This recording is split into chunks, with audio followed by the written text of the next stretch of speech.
Good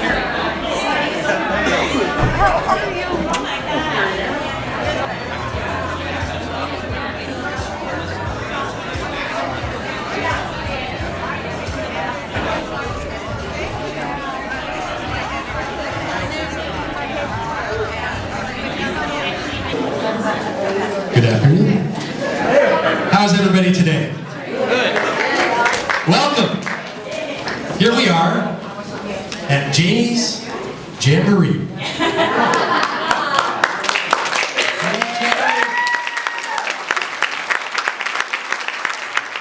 Or Tripping the Life Fantastic. My mom was very clear that she did not want a standard memorial. So thank you for coming to our matinee performance. And that's exactly what she wanted. Janey loved the movies.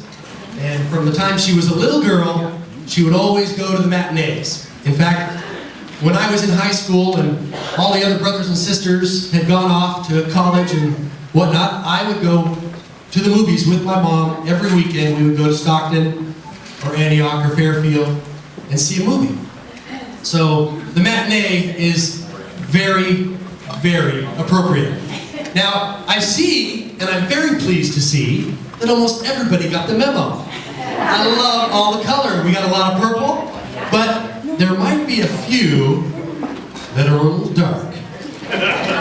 So we have the grandchildren here. If you see anybody at all that has maybe not quite enough color on, we've got a scarf for you. Larry? Larry, that's a dark sweater you got on there, but you can either lose a sweater or get a scarf. I love scarf. Anybody else? Point them out, let's shame them. We got public shaming going on here. Alright. Looking dark. Can't have that. Very good.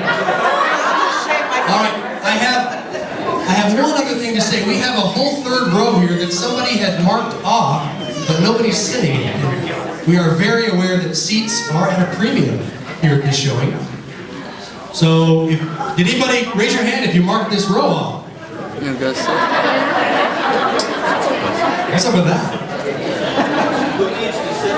No, we had the first two rows for family, the rest was open. So, if there's anybody in the back that needs to sit, and for that matter, if there's anybody that feels like they would like to give up their chair about halfway through, I'm going to stand up and do a little stretch, okay? Because this is not a memorial, so be prepared to be here for a while. This is a matinee. Come on down, have a seat.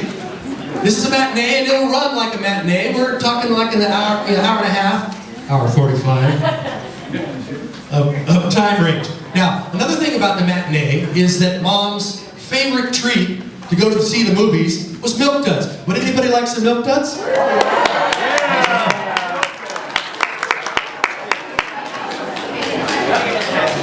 we go.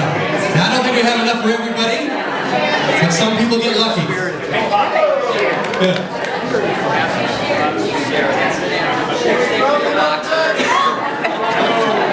Very good.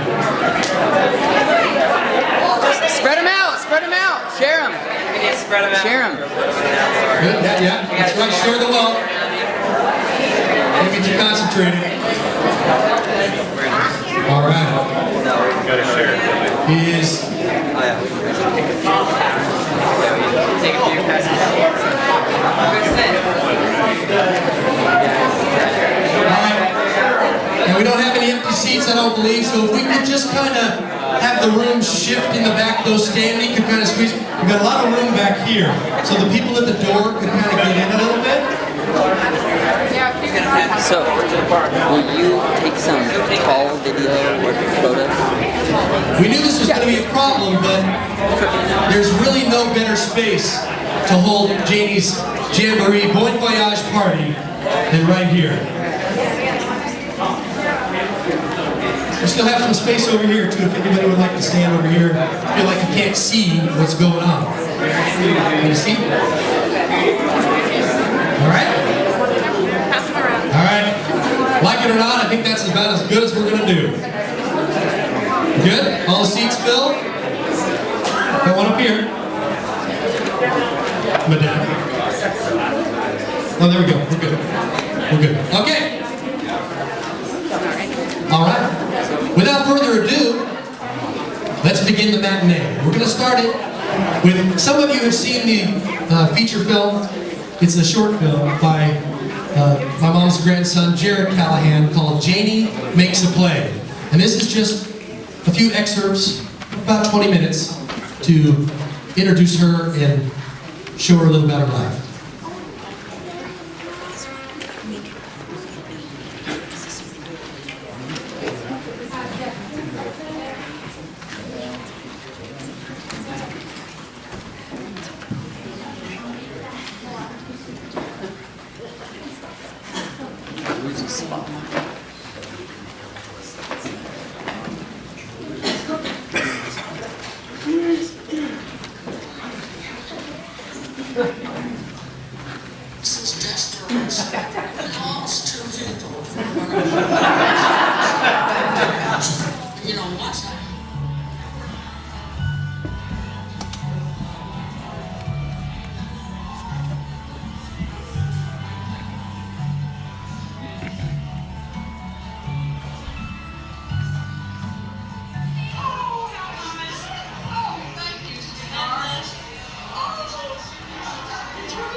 Thank you so much, everybody, for being here today. My name is Jared Callahan, and I'm a pastor and a filmmaker, but today my greatest honor is to be one of Janey, Tutu, my Tutu's 24 grandchildren.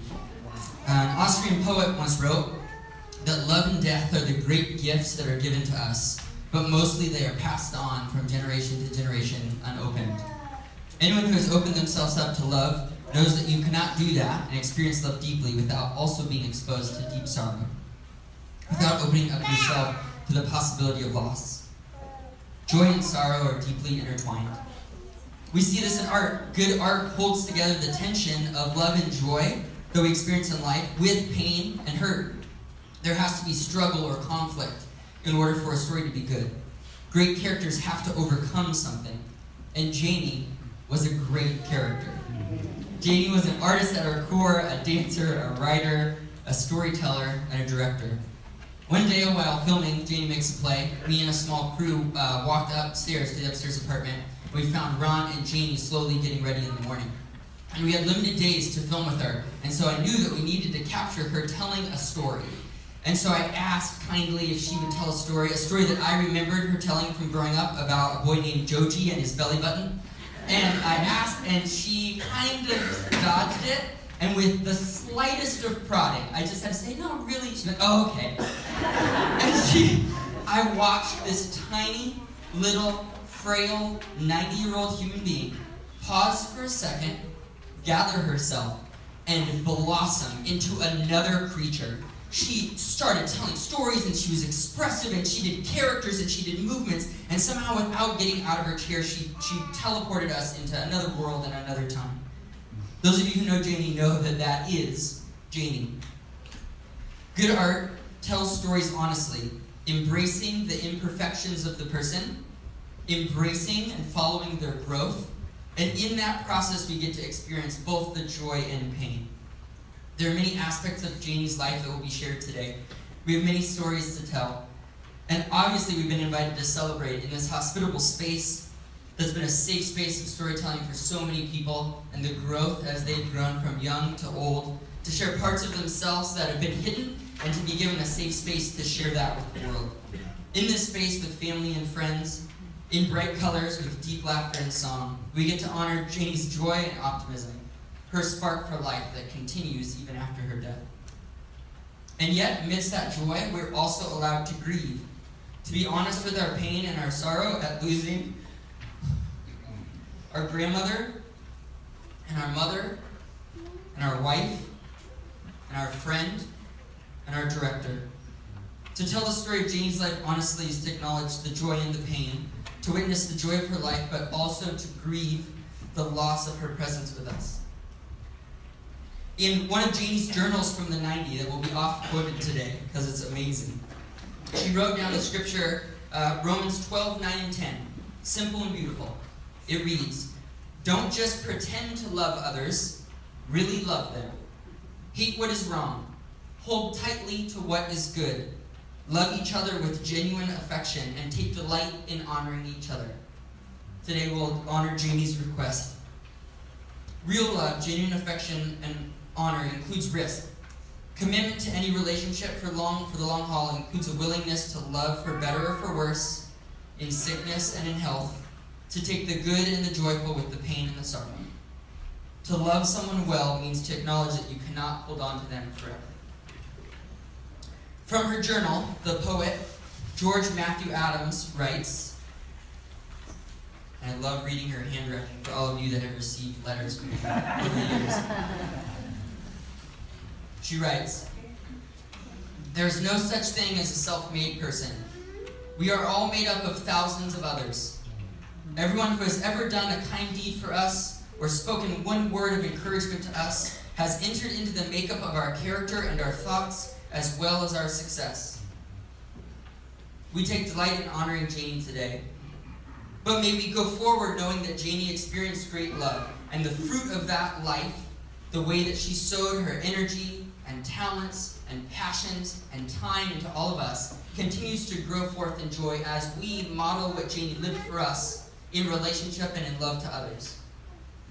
To close my portion, in her journal, Janey also quoted a prayer from St. Francis of Assisi.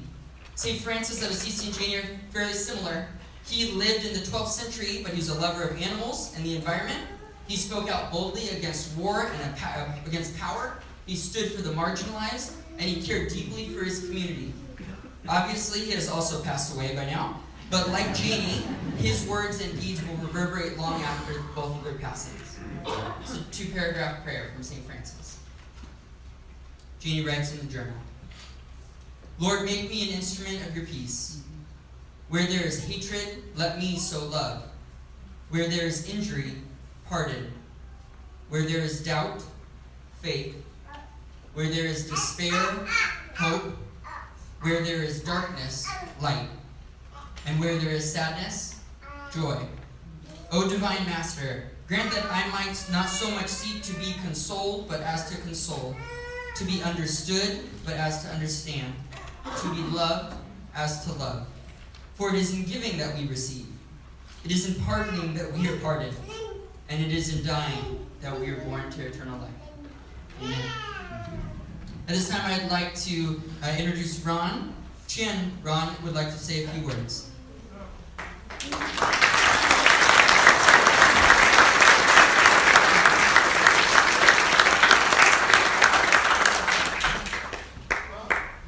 Thank you, friends and family, for this gathering. Janey will be very pleased. Most of you people in family villages knew Janey superficially, and because I'd like to tell you a little bit more about her background, that we all think of her simple, bubbly, loving person, but yeah, she's a very special, unique person. We heard of people brag about how they were born with a silver spoon in their mouth. They what they do and heal. Well, Janey was born in that position that with the spoon in her mouth, that's a small group of people. Her DNA goes to the heart of Texas, in the formation of Texas. We all learned about the Alamo. Experience love deeply without also being exposed to deep sorrow, without opening up yourself to the possibility of loss. Joy and sorrow are deeply intertwined. We see this in art. Good art holds together the tension of love and joy that we experience in life with pain and hurt. There has to be struggle or conflict in order for a story to be good. Great characters have to overcome something, and Janey was a great character. Janey was an artist at her core, a dancer, a writer, a storyteller, and a director. One day while filming Janey Makes a Play, me and a small crew walked upstairs to the upstairs apartment. We found Ron and Janey slowly getting ready in the morning. And we had limited days to film with her, and so I knew that we needed to capture her telling a story.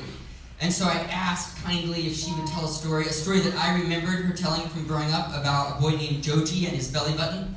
And I asked, and she kind of dodged it, and with the slightest of prodding, I just had to say, no, really? She went, oh, okay. And I watched this tiny, little, frail, 90-year-old human being pause for a second, gather herself, and blossom into another creature. She started telling stories, and she was expressive, and she did characters, and she did movements, and somehow without getting out of her chair, she teleported us into another world and another time.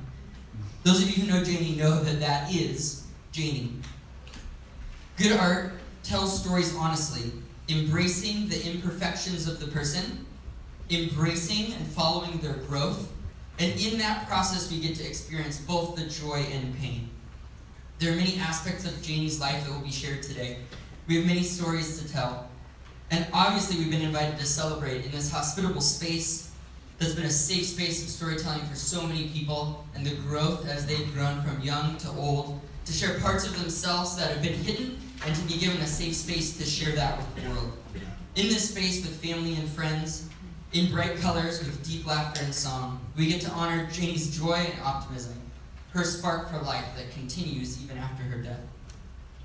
And yet, amidst that joy, we're also allowed to grieve, to be honest with our pain and our sorrow at losing our grandmother, and our mother, and our wife, and our friend, and our director. To tell the story of Janey's life honestly is to acknowledge the joy and the pain, to witness the joy of her life, but also to grieve the loss of her presence with us. In one of Janey's journals from the 90s that will be oft quoted today, because it's amazing, she wrote down the scripture, Romans 12, 9 and 10, simple and beautiful. It reads, don't just pretend to love others, really love them. Hate what is wrong. Hold tightly to what is good. Love each other with genuine affection and take delight in honoring each other. Today we'll honor Janey's request. Real love, genuine affection, and honor includes risk. Commitment to any relationship for the long haul includes a willingness to love for better or for worse, in sickness and in health, to take the good and the joyful with the pain and the sorrow. To love someone well means to acknowledge that you cannot hold on to them forever. From her journal, the poet George Matthew Adams writes, and I love reading her handwriting for all of you that have received letters from her over the years. She writes, there is no such thing as a self-made person. We are all made up of thousands of others. Everyone who has ever done a kind deed for us or spoken one word of encouragement to us has entered into the makeup of our character and our thoughts as well as our success. We take delight in honoring Janey today. But may we go forward knowing that Janey experienced great love, and the fruit of that life, the way that she sowed her energy and talents and passions and time into all of us, continues to grow forth in joy as we model what Janey lived for us in relationship and in love to others. To close my portion, in her journal, Janey also quoted a prayer from St. Francis of Assisi. St. Francis of Assisi and Janey are fairly similar. He lived in the 12th century, but he was a lover of animals and the environment. He spoke out boldly against war and against power. He stood for the marginalized, and he cared deeply for his community. Obviously, he has also passed away by now, but like Janey, his words and deeds will reverberate long after both of their passings. It's a 2-paragraph prayer from St. Francis. Janey writes in the journal, Lord, make me an instrument of your peace. Where there is hatred, let me sow love. Where there is injury, pardon. Where there is doubt, faith.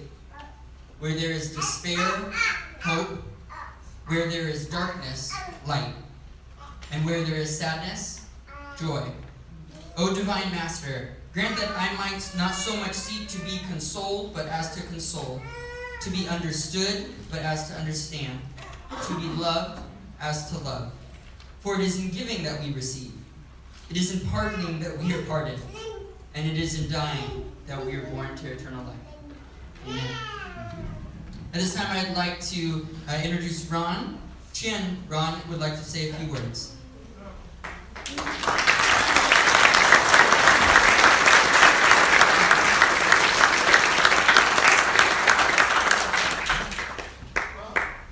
Thank you, friends and family, for this gathering.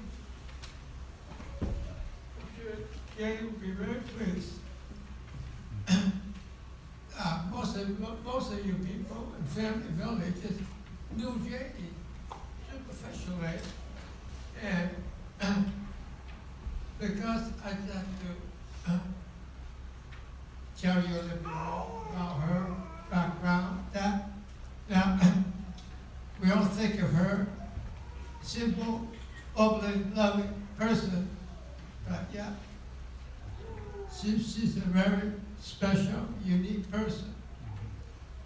We heard of people brag about how they were born with a silver spoon in their mouth, they what to do and heal. Well, Janey was born in that position that with the spoon in her mouth. That's a small group of people. Her DNA goes to the heart of Texas, in the formation of Texas. We all learned about the Alamo, which is the history of Texas. It also became the history of the USFA. Both her grandparents, great-grandparents, were involved with the Alamo episode of Texas. One was the signer of the Declaration of Independence of Texas from Mexico. The other grandparents was the personal doctor from St. Houston.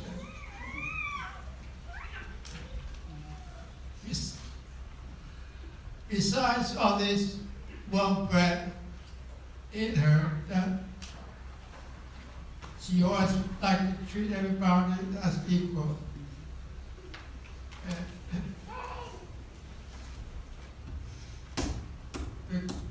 But I would think of her, the rebellious part of her also come to light too. When she was about 7, 8 years old, you know, here she's the baby of the litter. And the mother always told her, Janey, do this and Janey, do that. And at 7 years old, she thought she could be independent and do what she wanted to do. So her solution to that was, I'm going to run away. So she took a little bed wagon, go down about 4 or 5 blocks down the street. Then the time to start the ground, she realized she didn't have lunch.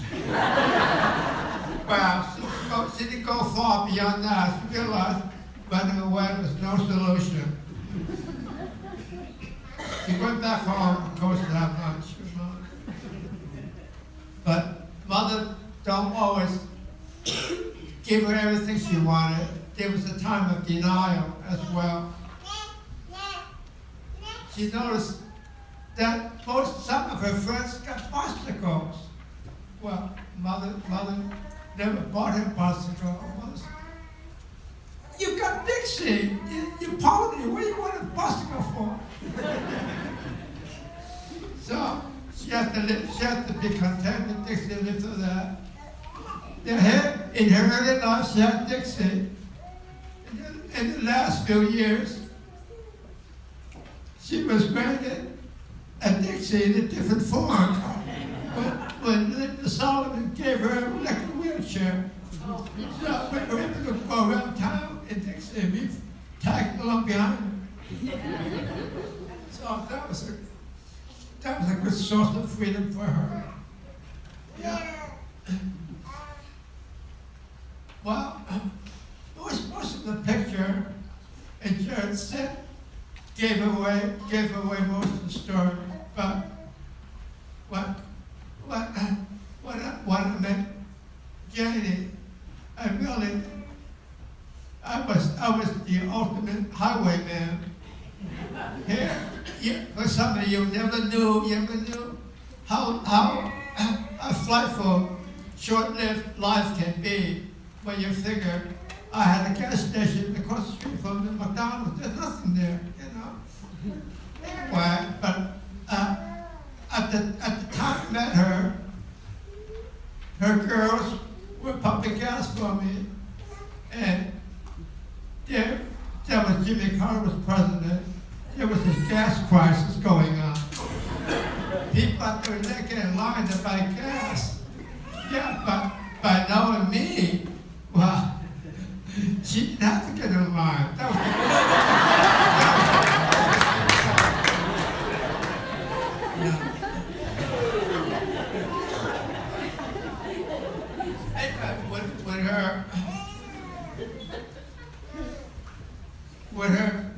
with her purebred DNA, and you figure, I hanged out with her for 10 years before she decided she wanted to marry me.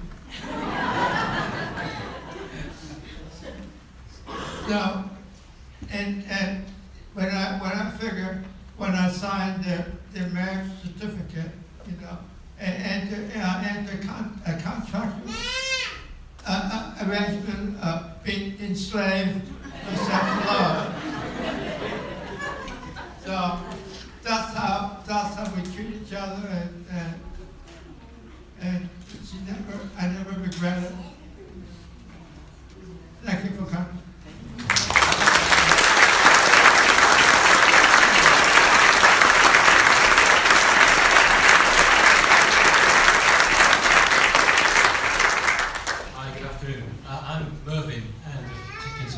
I'm from England, not from around this part. It was in 1972 that I came to revisit and met Janey for the first time. I was visiting her daughter, Liz, also known as Coco, 45 years ago.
being here. Hello, hello.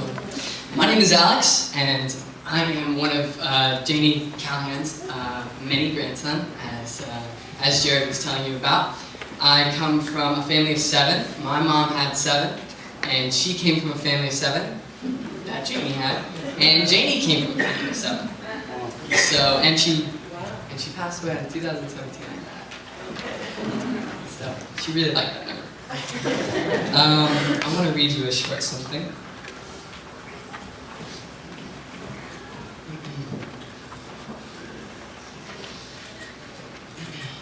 If of thy mortal goods thou art bereft, and from thy worldly store 2 loaves alone to thee are left, sell one, and with the dole buy hyacinths to feed thy soul.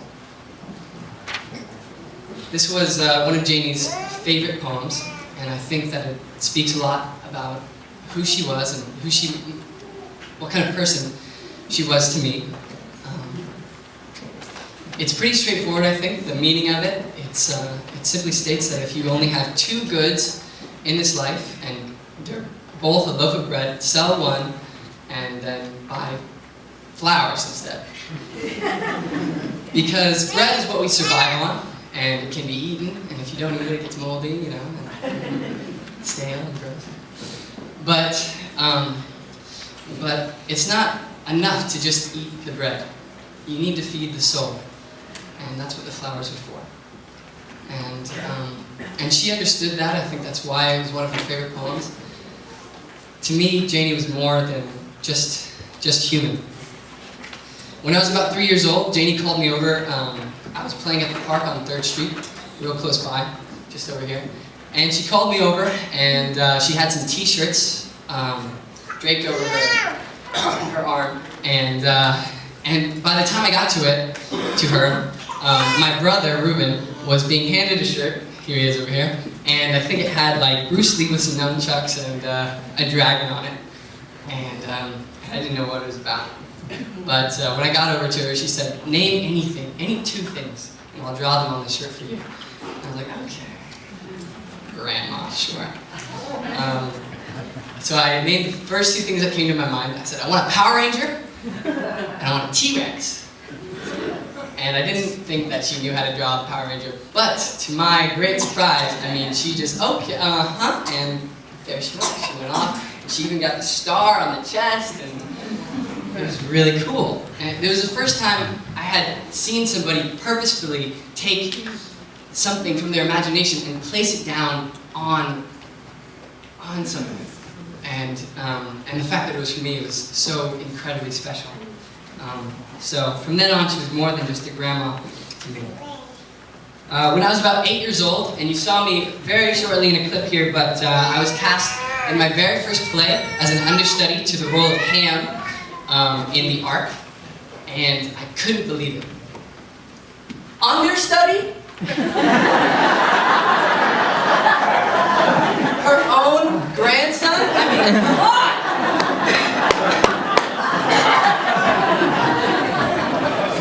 But she quickly realized my talent. I was cast as the lead in the next play, and got to punch a witch in the face with a pinky ring. As I wore a dress. I mean, kilt.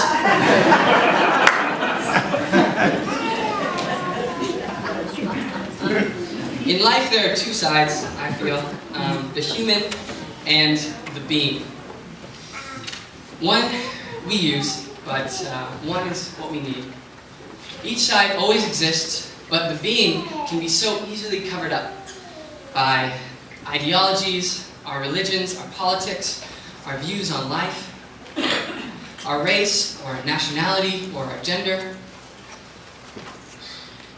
And when you live a life so clear, as Janey, I think, lived hers, the being shines through to this world for everybody to see.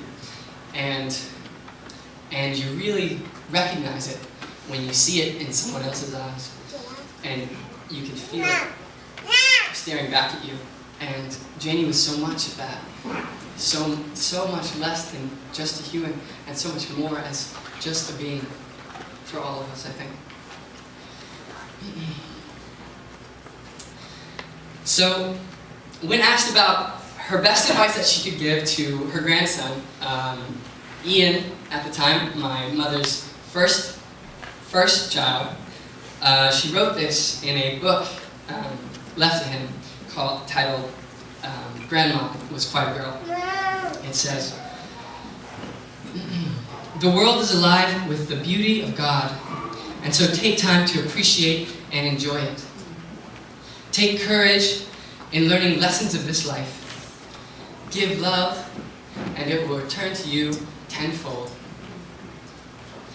Every person must make his or her own choices, and even though you may not agree, try not to be judgmental. Be happy. You can't always choose what happens, but you can choose your reactions. So smile, forgive, and be happy. Be here now. You've learned from yesterday. Let it go. You'll take care of tomorrow when it's here. Today, this minute, do the best you know how, and everything will turn out for the best. Learn from differences in people, in cultures, in places. Keep laughing. Be inquisitive all your life. Each day you have a choice. To luxuriate in passivity, resist change, elect safety, or take risks, explore alternatives, and make a positive impact.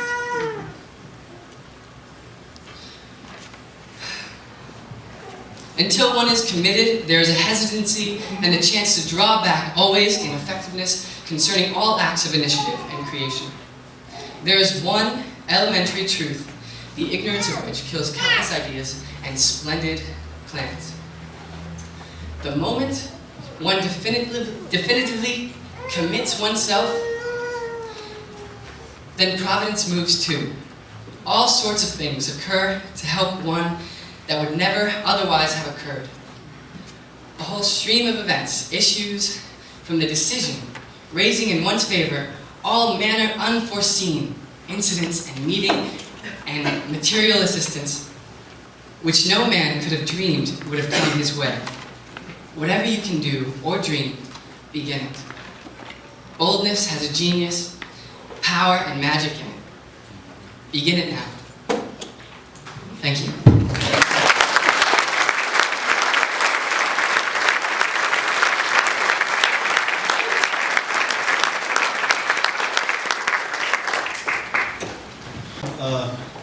I thought my name was Tom, Dennis, Tim.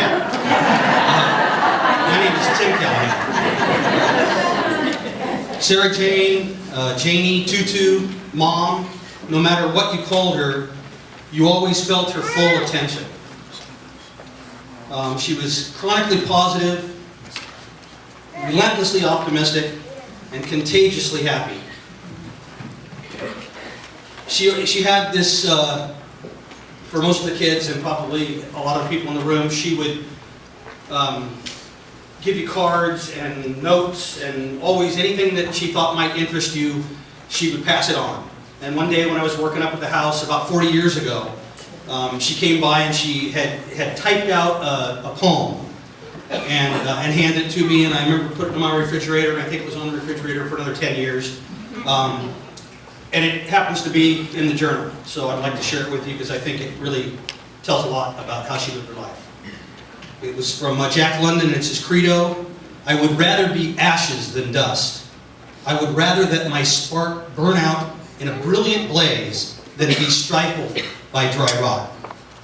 I would rather be a superb meteor, every atom of me in magnificent glow, than a sleepy, permanent planet. The proper function of man is to live, not exist. I will not waste my days by trying to prolong them. I will use my time.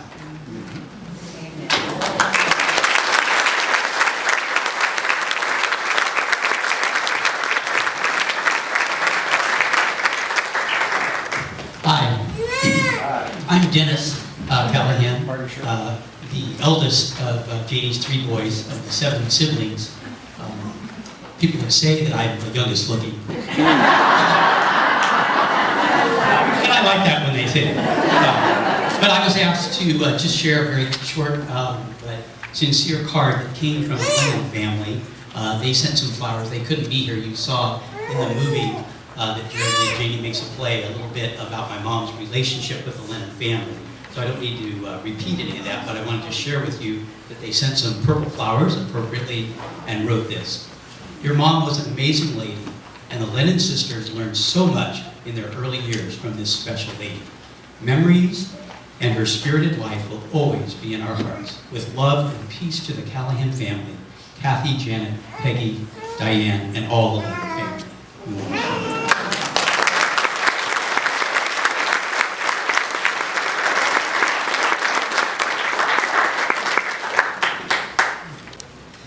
Good afternoon. How are you? It's so great to see everybody here to celebrate my mother.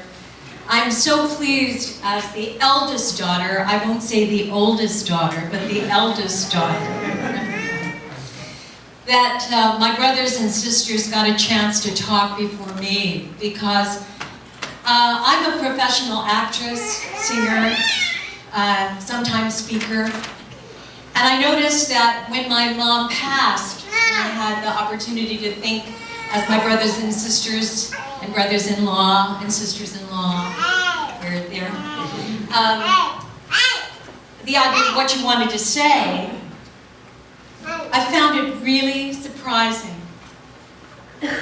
because I didn't know where to start. I'm so blessed, as I know my brothers and sisters and brothers-in-law and sisters-in-law feel, that I got to spend time with Janey Callahan Chin. She was a spectacular person, and she was an extraordinary person. And as Ron said, she was multifaceted in her personality. She was all over the place, in a good way. And as everyone spoke, I felt, that's what I wanted to say. That's what I want to say. That's what I want to say. So thank you for saying it for me. I too am filled with stories. I'm filled with the example that she gave to me. And as the eldest, I feel particularly privileged that I got to know her and be with her longer than anybody. I was born, and there was 7 years between me and the next, and the next, and the next. So I was an only child. I was spoiled, I admit. And there are just a few things. I mean, my mother was always there, creating, living, interested, teaching me in ways by example. So when I was 4, she asked me, what kind of birthday party do you want to have? A circus. I want a circus. So she and my dad got a tent.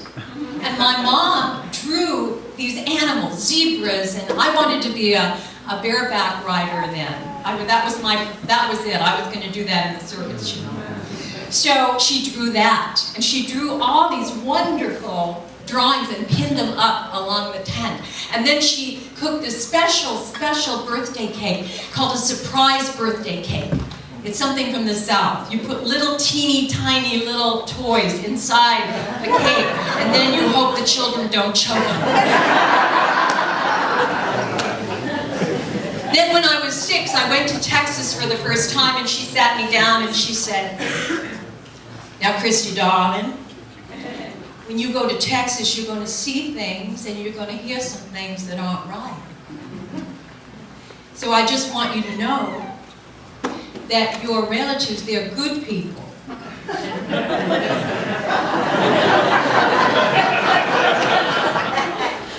But it's just the way they were brought up. It's the way they were educated, and some of these things aren't right. And I was very glad that she did that. Because immediately upon arrival, I heard words that I had never heard. And I saw things. And that was my mom. as they said, she was an activist. She was inherently born to love all people and realize that we are all valuable. I remember her saying that every culture has something to offer if we are there to be open to learn from. So when we went to Japan, that was just oh my God, it was a feast for all of us because of her nurturing us to learn about the culture and learn about the language. And it changed my life forever. When I was there, that's where I started performing as a singer. And in those old school days, you couldn't go on the internet. There was no internet, so you couldn't have access to music or lyrics. So you know what my mom did? She sat in the living room. Sometimes in that little place that we were living in, it didn't have any central heating. It just had an oil. Remember that? We had like an oil can, and then we lit it. I don't know. But the thing is that we would listen to an album, listen to the song, and I would write down the first phrase, she would write the second, I would write the next, and we did that for hours so that I could have the beginning of a career and I could learn new songs that I could sing with the orchestra. And she did that. So anyway, time went on. She was always there for me. When I had my own son, and I didn't know what to do, I called Mom because she was an educator.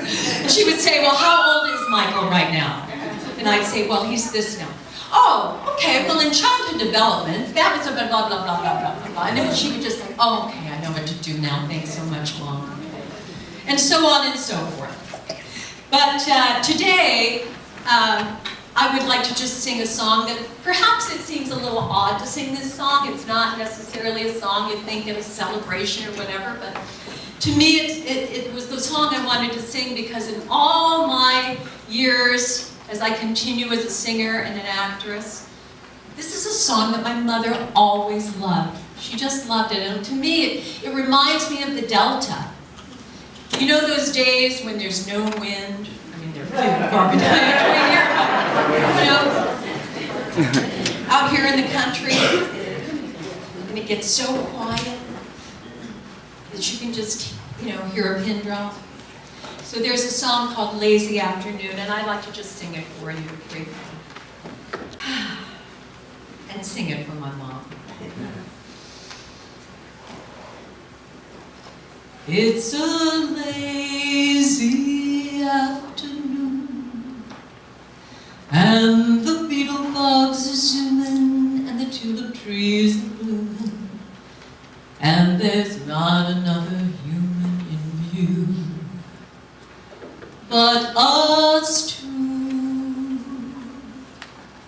It's a lazy afternoon, and the farmer leaves his reaping, and the meadow cows are sleeping, and the speckled trout stop leaping upstream.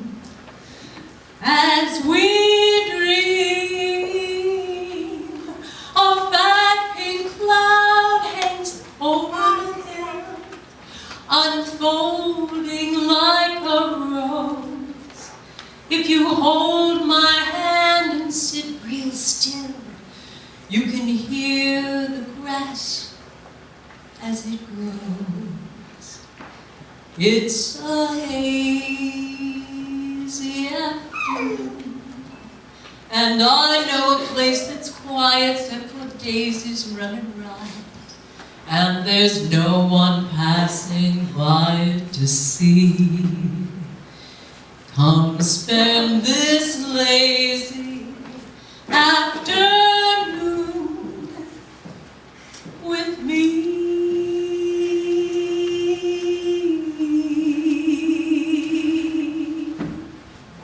Love you, Mom.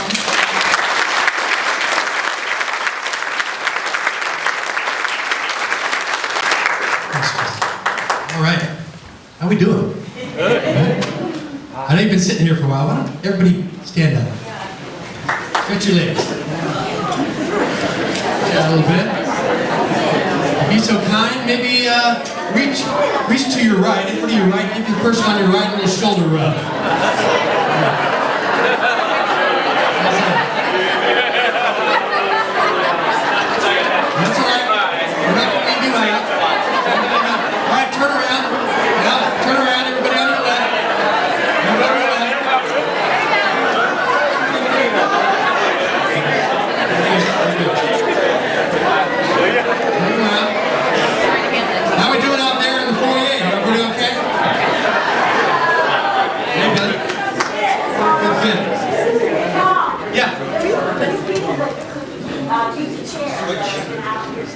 Okay. Is everybody willing to swap a chair with somebody that can't stand? Here we go, Mom. Switch them up if you don't mind. Couple over here. We're going to get, we got 1, 2, 3, 4. Come on in. Or anybody from the back, even.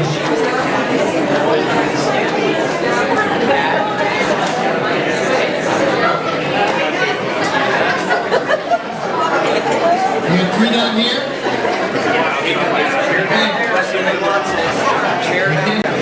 Even standing on this stuff?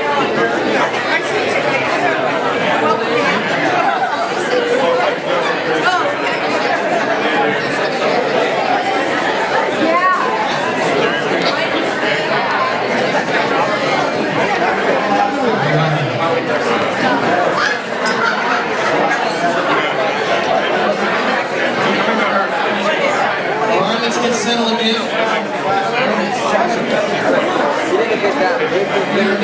I'm with you.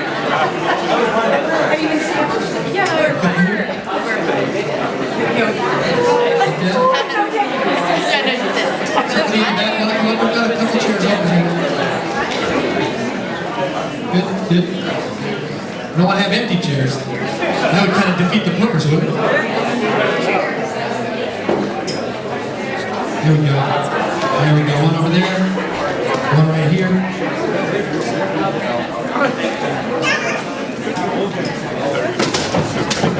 Hey now. See, I knew there'd be somebody. All right, let's keep going. Let's keep on rolling. So we've been through in our program. We've been through Act 1 and Act 2. We're going to move on to Act 3. Maybe lighten things up just a little bit. Now, this is a storytelling time, so I'll start it off, and then after that, I'm just going to open it up to anybody that might want to share a story about my mom or anything like that. Just real quickly, you've heard about how wonderful she was with children. And Alex was telling about how she drew the shirt for him. When she was, she started and ran the Fairfield Sassoon Parent Nursery School.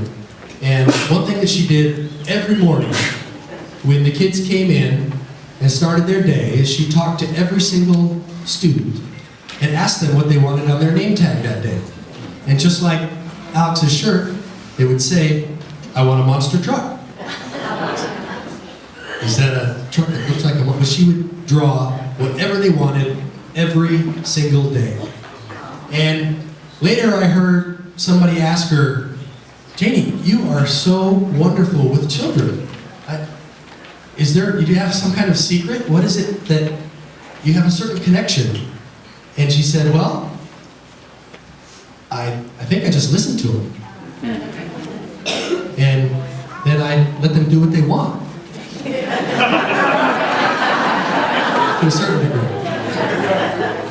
All right, that's pretty much it for my storytelling. Let's move along. Does anybody, just raise your hand. We've got a few microphones. If you'd like to tell a story, let us know. And if not, we'll just keep moving. Hey, Tom? Yeah. I'd like to put another feather in mother's hat. What? The mother of 7, raising 7 children in the era of the hippie generation. When you figure none of them smoke, none of them drug addicts, none of them drink.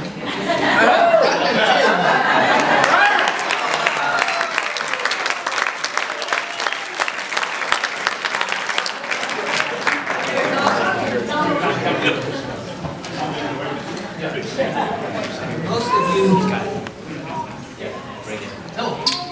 Most of you probably know Janey a lot better than I do.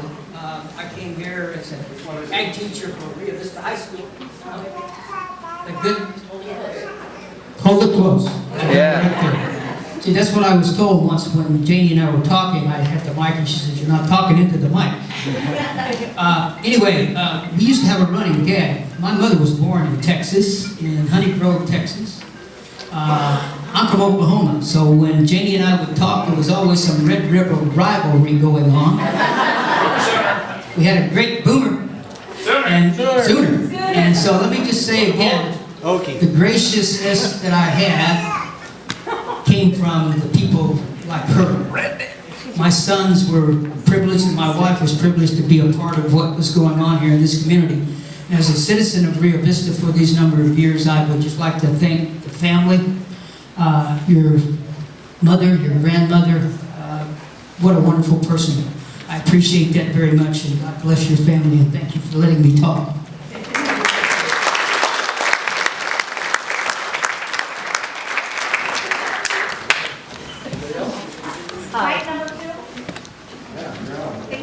Hi. Our children went to Fairfield Elementary School. And it is so true that she had a row of masking tape. And when the children came in, she would ask them what they wanted to be or what their name was. They could be anything they wanted to be. And on the way to school, I mean, the children were so excited. It's like, Mom, what should I be today? You know, it was like, I said, you could be anything. I know that's what Janey says, but I'm not sure. So sometimes they would go to school and they'd go, I'm not sure. So she'd just give them a piece of tape. And then she said, just come and find me when you figure out who you want to be today. And when you can think this was 40 years ago, she was probably the most loving, accepting. She believed in diversity before it existed. She went to every culture on the calendar, things I didn't even know about. She was just amazing, and for her to, our children are now 40 and 42. And they're wonderful. And I know we have a lot to do with that. However, I know being exposed to Janey for 3 to 4 years, 4 days a week, had a lot to do with it. And we've continued to be friends. We saw them, had lunch. Hi, Ron. We had lunch about a month ago, and I feel really fortunate that we took the time to give hugs and kisses. So. Hello, my name is Judy Tussey. I've been here for 63 years, so I've known Janey a long, long time. In 1969, I started Sing Out Rio Vista. How many of you have ever heard of it? May I have your hands? A few of you. We started it, and immediately Janey became a choreographer. And I will tell you that had it not been for Janey, that group would have not been as successful as they were.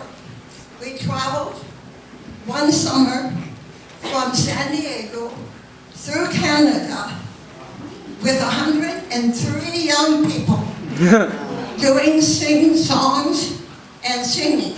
Tommy is probably 6 years old.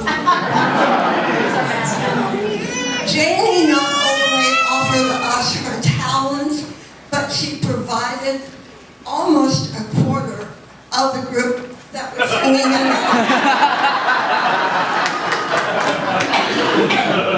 So we appreciate Janey and her life here in Rio Vista. Thank you.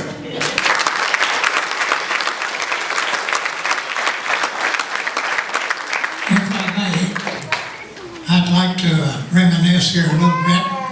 Go back to about 1970 when we were traveling with, should have been called the Callahan Show. There were so many of them.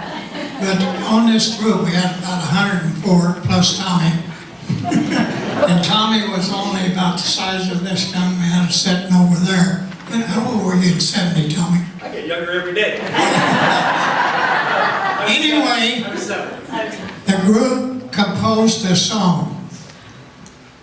And I wonder if they would like to sing again. I'm just a kid again.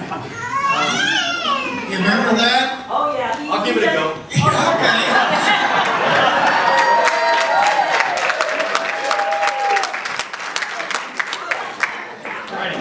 You haven't guessed yet. We're like the Irish Von Trapps.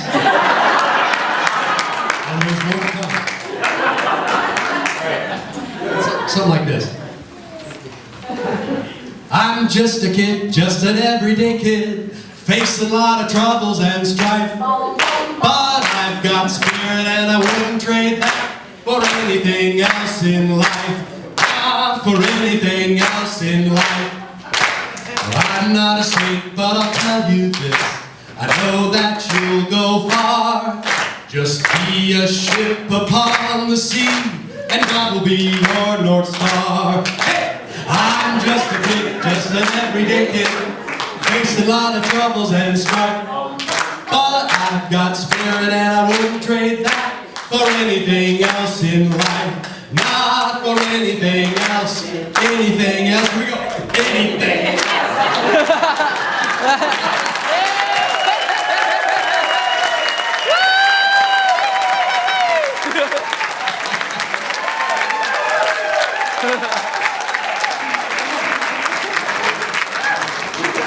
You guys noticed that finishing move was a little slower than it was.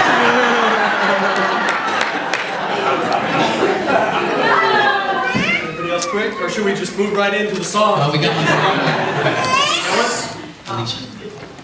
Hello, everybody. I had the privilege to do 3 plays with Miss Janey. The very first one I ever did, I only had, I think, 2 lines, and they were each like 3 words. I just fell in love with the culture of the cast and Janey's just inspiration to make me want to do more. I came back to do a second one, and just like it said in the movie, she just tells people what part they're doing. So I went from my very first time ever performing in front of everybody, just doing 2 lines, into now I am one of the leads in the next show. I was petrified. She just gave me this one line that just said, "You can do it, I believe in you." And it just lit a fire in my heart, and I've always wanted to perform, and she just pushed me into the spotlight, and I just want to thank her for that.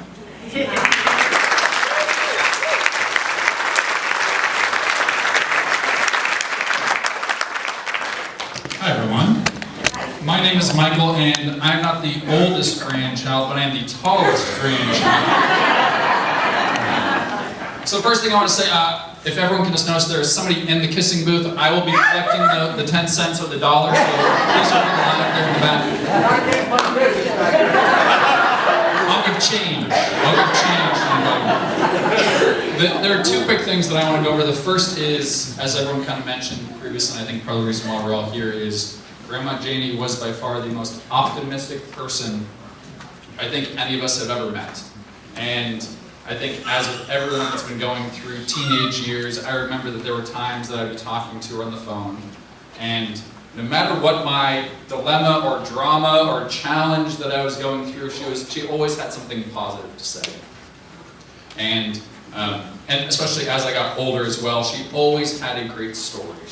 She's an amazing storyteller, and she always put me in a good mood. Now, growing up, I don't know how many of you, well, I haven't actually seen my family, I think, in decades at this point, so it's amazing that the family's all sort of back together again. But one of my fondest memories that I just want to quickly go over is Easter. When I was younger, and I would say, we'll say 7 years old, I'm probably, and still to this day, one of the most competitive people on the planet. And all that I remember is all the grandchildren were out there, and I want to say there were probably 10,000 eggs spread throughout the house. But the eggs didn't matter. There was one egg that mattered. Golden egg! Golden egg! And as I went through growing spurts. I think I grew 6 inches in one summer, but through growing spurts, the golden egg, for some reason, which was always hidden by Janey, kept getting taller and taller, and was hidden behind things that for some reason someone of my heights could never find. And I remember Tom and Tim and everyone else would always find that egg.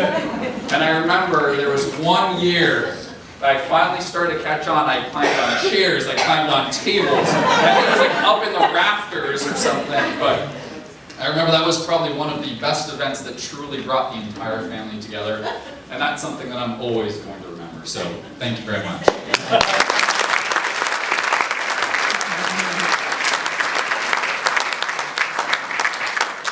I guess I'll say that I'm over here by the moose. It's a big elk. Not a moose, it's an elk. Well, Elk? I didn't go to college, so here I'm at the talented side of the family. We get one of those. So my name's Dylan. I'm one of the many grandchildren you'll find here today. We'll all be downstairs. We'll sign autographs. We'll figure out who belongs to who. But one of my favorite memories of Tutu, and I talked about it at the 95th, was I was also in a play down in Tahoe. And we saw a little bit in the video how Tutu would always just bring little gifts or trinkets for anybody that was in her shows. So I thought it was so important that she drove all the way to Tahoe and gave some trinkets to all of my cast. People she had never met before, never worked with, never once seen before, and she decided to give us all a trinket. What was so special about this for me is that we did the show around the world in 80 days. So she got a trinket from everywhere over the world. Yeah, it's crazy. And she handed it to each one of the cast members that she had never met. So obviously that was something that was very, very special to me. And you hear all these stories, you hear all these instances of everybody here, and it's so easy for all of us to love Tutu, or Janey, or however you knew her, because we were all so close to her. But from her passing, that was also the day of my birthday. So, it's not sad, don't give me that, it's fun, love it. I had to do an event with a lot of the same people that was in around the world in 80 days for me. Something that I had remembered so greatly. All of these fellow castmates came up with tears in their eyes. Like, I can't believe Tutu's gone. And I was so shocked because these people had only met her one time. We all have the ability to be around her, time and time again, in any of her shows, the family, any instance, even down the street. But that's where Tutu is different. Off of one single moment, she touched these people's lives great enough to where they were crying harder than I was. So we all, please do what Tutu did. Be that kind of person that you can meet someone one time and you'll never leave.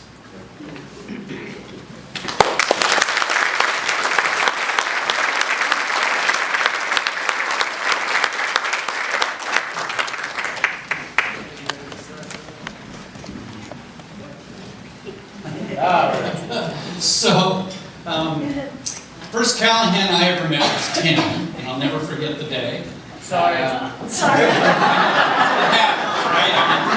But now I've kind of figured out why the way things worked in the Callahan family is the way things work, because now I've heard from a lot of the other family members today.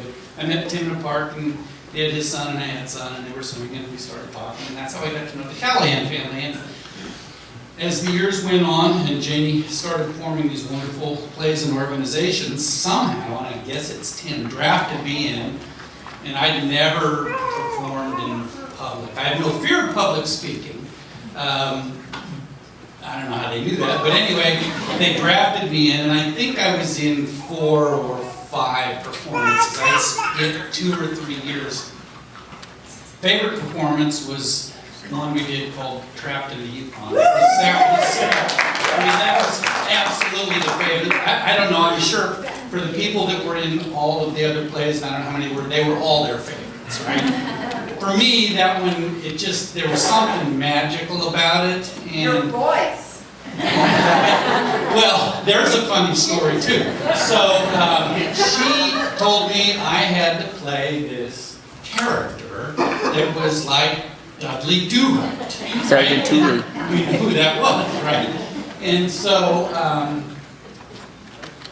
it was just a fun play, and we had a great time as the years progressed. And as I listened to some of the stories today, and I've heard some of the songs, now I know why. She used to come out and she would love songs, right? We'd have to have millions of songs in these plays, and the oleos, and the endless, right? But she'd come up with the songs that, it's like, where did that come from? Where did these songs come from? They're just old relics that she does have to say, I want you to do a song. Okay, what is it? Well, it's Cotton Fields, or it's, I'm like, what? Are you serious? And so now I know where the songs and the magic came from, and it's amazing to listen to all the stories, and I feel really blessed to have had the time to spend with Janey and the Callahan family and Al, and we miss and love Al, he was great. There were so many really good community people involved in these plays, and I just want to say thank you to everybody because she brought us all together. We were all her children, her family, and so we're all going to miss her, but there's huge memories out there, and her life will live on through all of us in one fashion or another, and so I just wanted to thank her for that, and thank the Callahan family for letting us be part of their lives. Thank you. We have time for one more.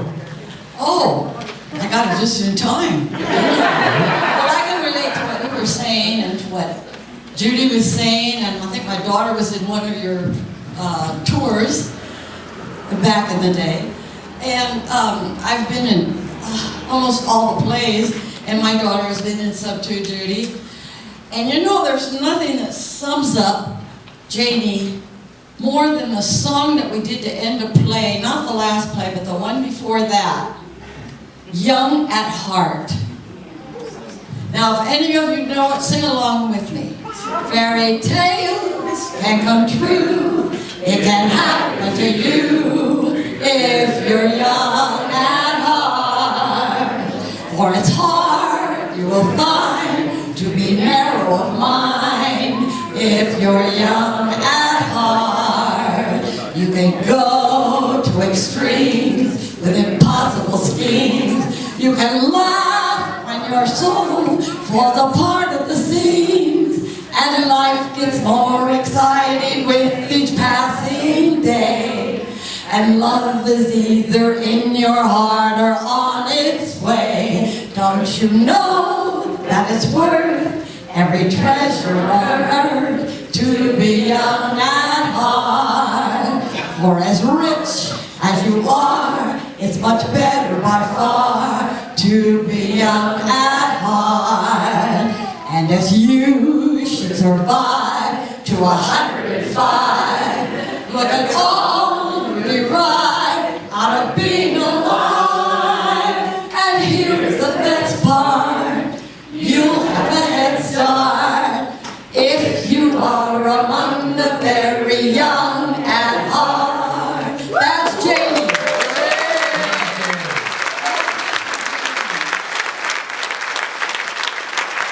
As our songbird.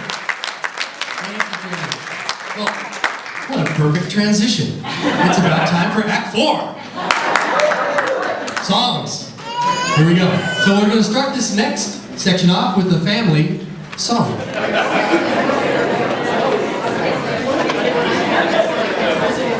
This is a song from the musical Wicked, and it perfectly describes our mom.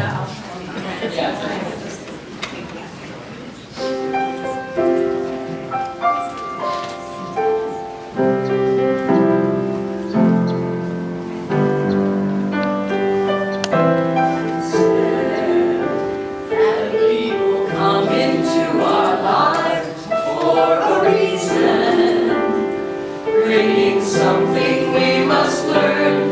We are meant to those who know us most to grow if we let them, and we help them in return. But I don't know if I believe that's true, but I know I'm who I am today because I knew you.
a big part of my mom's life was also, of course, dance.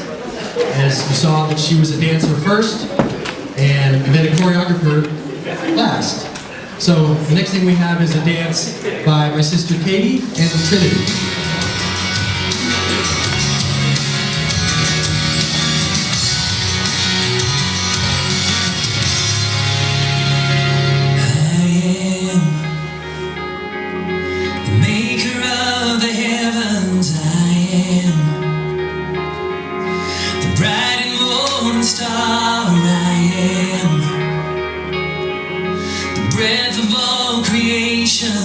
Who always was and is to come. I am the one who walked on water. I am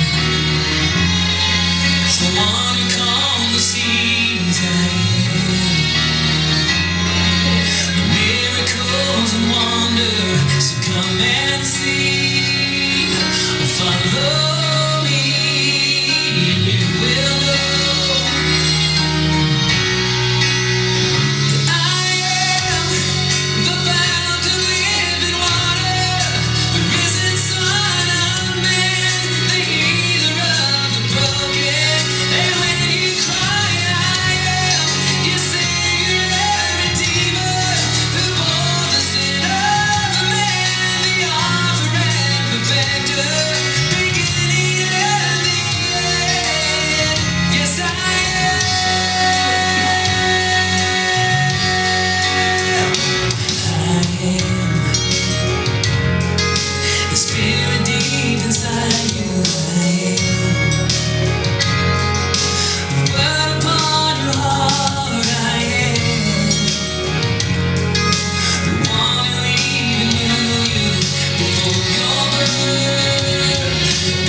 We have a song that's been very special in our family over the years, and we've carried it on.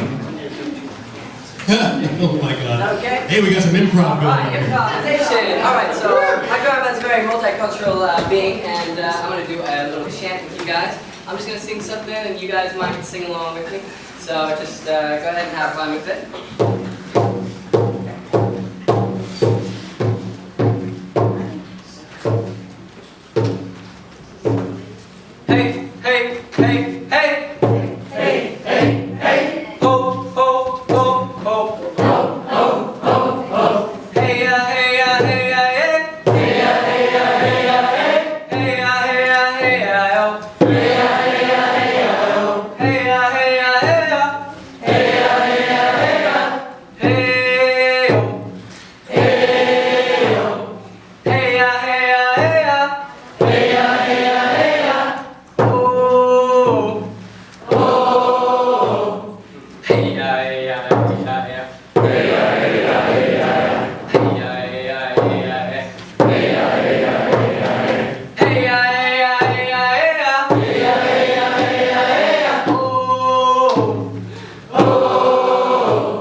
That's it. Sing along if you like.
She's going to come up and introduce this next little bit. It's a video of...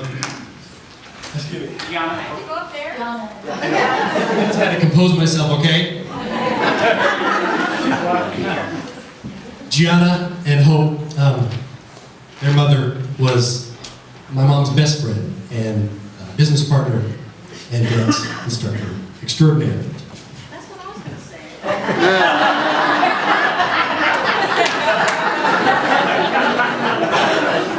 I'm Grace, and my mother and Amy were best friends, and they were business partners dancing.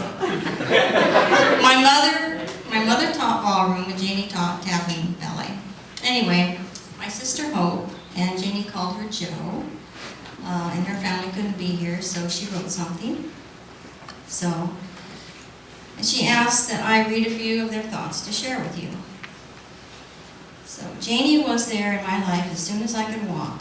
Dance. And that's what she did. She taught me to dance, and she taught me to teach dance. She was my life mentor, nurturing my love of dance and teaching. I'm still using the same songs that she used when she taught me. She impacted my son and daughter's life as well. A few years ago, Janey asked me and my daughter to do a swing number in one of her plays. Well, one of us had to be the man, and since I'm slightly taller, I had to wear the pants. We dedicate this next number to her, Dancing with Janey, forever in our hearts.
Coffee did Oleo songs, and we're doing now.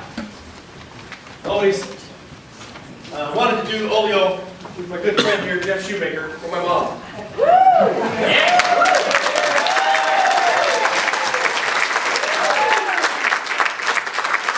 We got a couple of short little ditties that we hope you enjoy.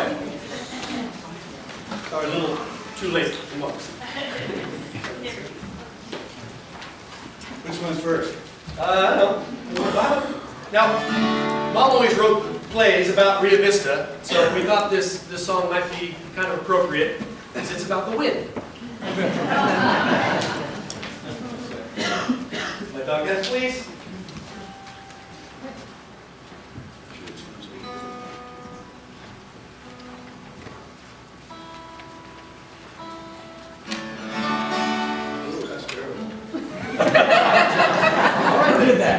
Actually, this is an old Israeli folk song called Mahayim. Wait. It's a Dutch song called The Wind. It's called Mariah.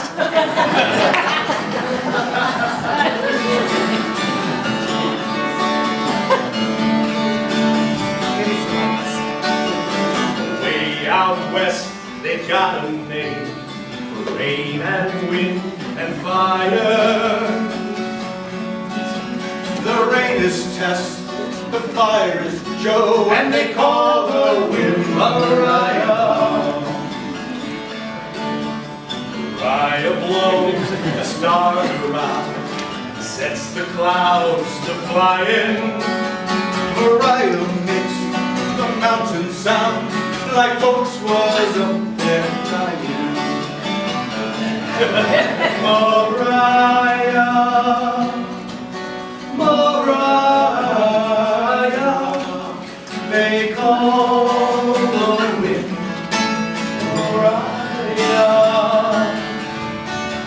Before I knew Mariah's name, I heard her wail and whining. I had a gal, and she had me, and the sun was always shining.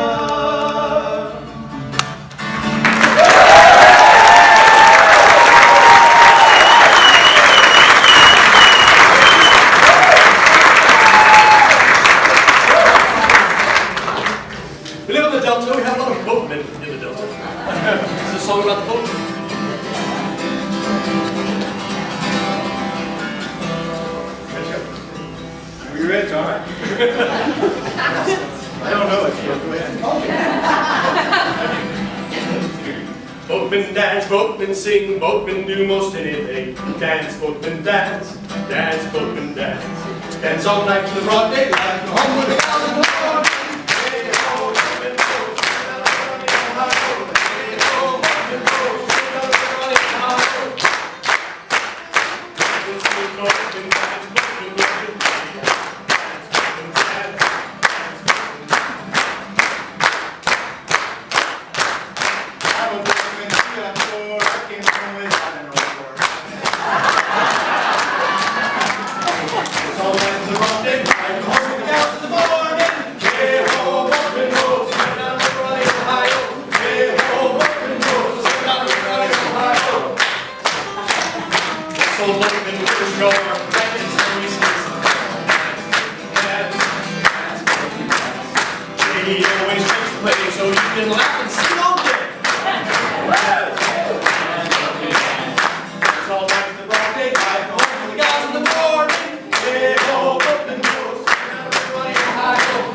was very important to my mom's life was Hawaii. She loved the culture.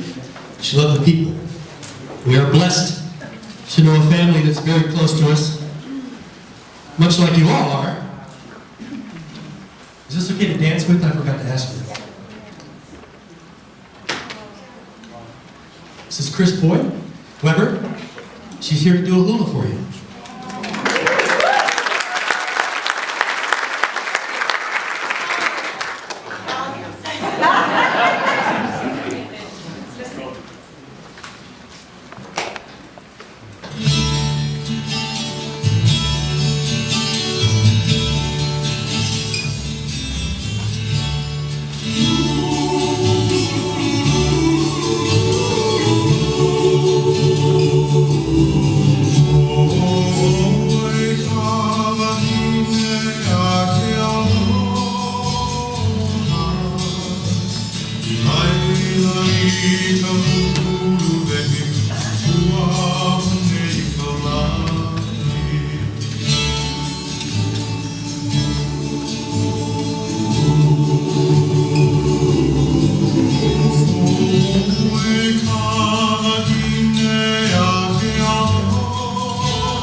Goodness. What's next?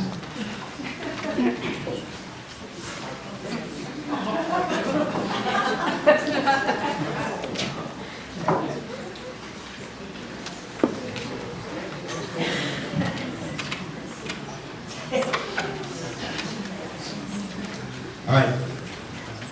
Like every good production, there's a lot that goes on behind the scenes. And before I forget, I want to try and get out some thank yous, and I apologize if I miss anybody, because there's so many. First of all, the group here from No Small Things Productions in this one last big thing production.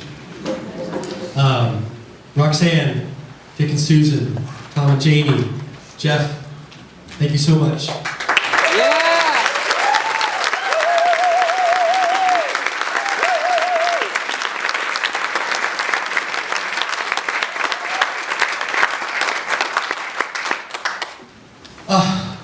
Verla, Chatham, Donna Nevis, again, Dick and Susan for opening up your houses to us, our crazy clan. Anna at Hong Kong restaurant for the food that we're finally going to get to go eat, as well as Jim Lyra and Lyra's, because we got some Chinese and tri-tip and wings, I believe. We're going to do one last finale, and of course, audience participation is certainly welcome. It's required. Yes, it's required. Good point, good point. Here we go. Everybody stand in the family? Or anybody can stand if you want.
On behalf of the family and Ron, we want to thank you so much for being part of our celebration, Bon Voyage Jamboree for Janey, for my mom. And I want to close this with a word of blessing now, if I may. And this, again, is in her book. It's one of our family favorites. And it goes like this. May the road rise to meet you. May the wind be always at your back. May the rains fall. I'm sorry, excuse me. May the sun shine warm upon your face. The rains fall soft upon your fields. And until we meet again, may God hold you in the hollow of his hand. May God hold you in the hollow of his hand. Thank you. We want to dismiss the family first, and then please come downstairs and join us. Thank you.